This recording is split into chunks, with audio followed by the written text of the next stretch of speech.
Greetings, my name is Gogo Akaya Esma, and there's something that I really want to share. It's a revelation that I've had over the past few weeks, but it seems like it's coming together to tell this very important story in regards to trauma, depression, suicidality, suicidal ideation, all those things that we experience as human beings. And it's been on my mind a lot recently in regards to some of the people that I've been working with and even realizations about myself. So I'm going to start with the story.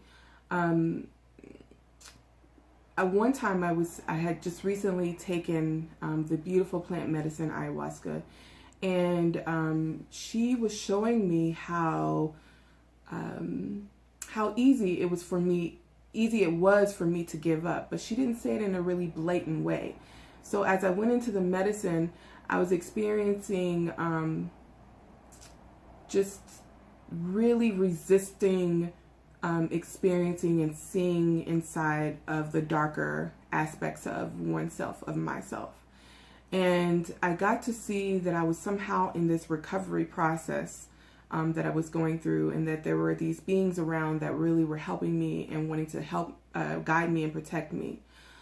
During that time, I realized that when the going got tough and when it seemed to get darker and darker in that experience, when, I felt like every ounce of me, every ounce of what I thought was real started to melt away, I decided there were still parts of me that were resisting, but I decided that I was going to give up. And I said, okay, well, if this is what you want, if you want me to die, then I'm ready to die. I don't even want to be here anymore.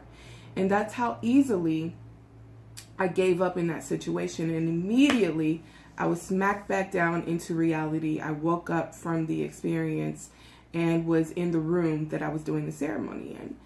And what she was showing me after much reflection at the time is that how easily the mind and our conditioning and our traumas can take us back to a sense of loss, a sense of deprivation, a sense of not wanting to be here. And in that reflection, and in a sense of not wanting to see our power, not wanting to see our darkness, right? And not wanting to relive any trauma or experience anything and see things from a different place. And so in that experience, I realized that it was so easy for me to just go back to that place that was deep within me in some form of just saying, I want to give up. I don't want to be here anymore. Let me just die. I don't want to deal with it.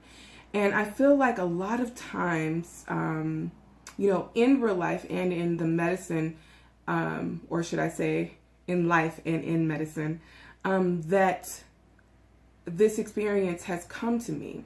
And it's come to me to see myself, but also to help other people understand that are dealing with these types of things.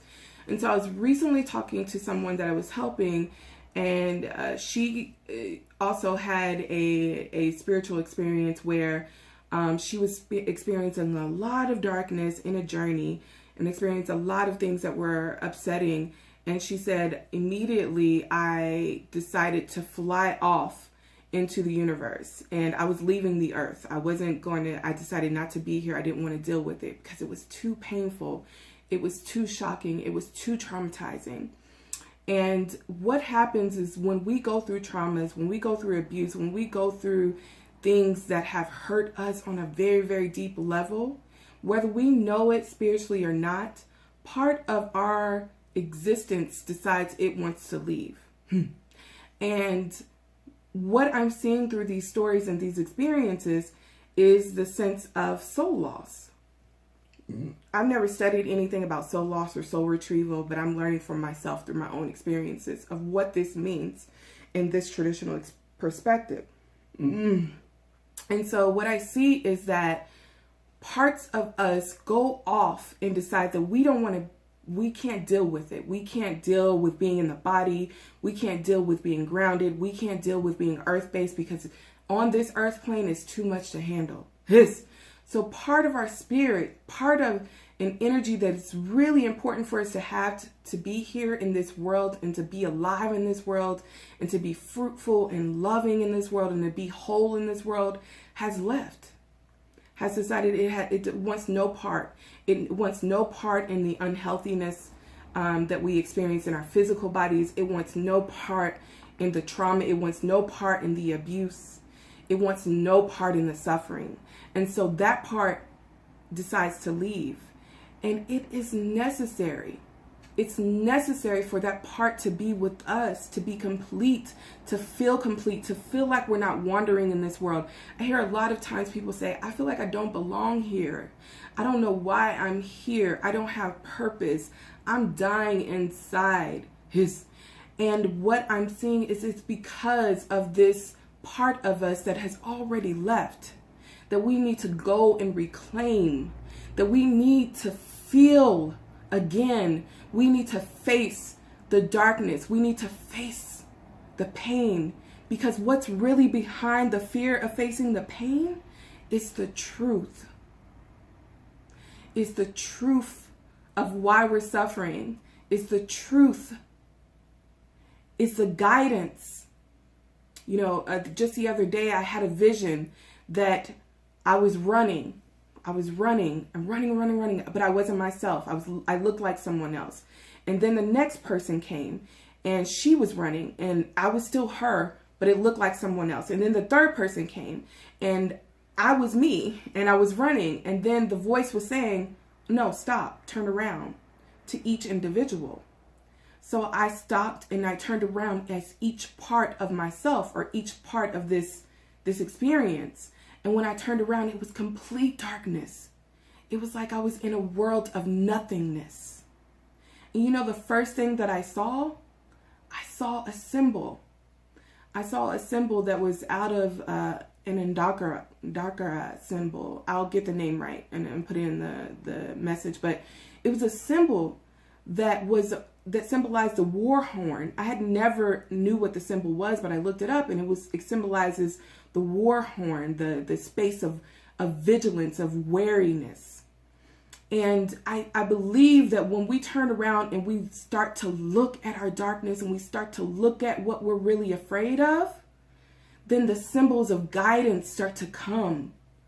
Yes, we can start to redirect and say, hey, you know, all that was up there, all of this flightiness and this floating around that I'm experiencing and just not feeling grounded in the world, hey, I want you to come back. Yes, let's start with retrieving other parts of our spirits that make us whole in this life and in this world, that can keep us together, that can keep us in a space of joy.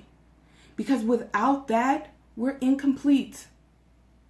And so my message to you today is to turn around, to face the darkness. And if you need a hand to hold a hand. Find someone that you can share this experience with and have this trust relationship where you can do it with someone. Face the darkness, because in that darkness is your guidance, is your light, and the other part of your soul that has been traumatized and been pushed away. Tukozani.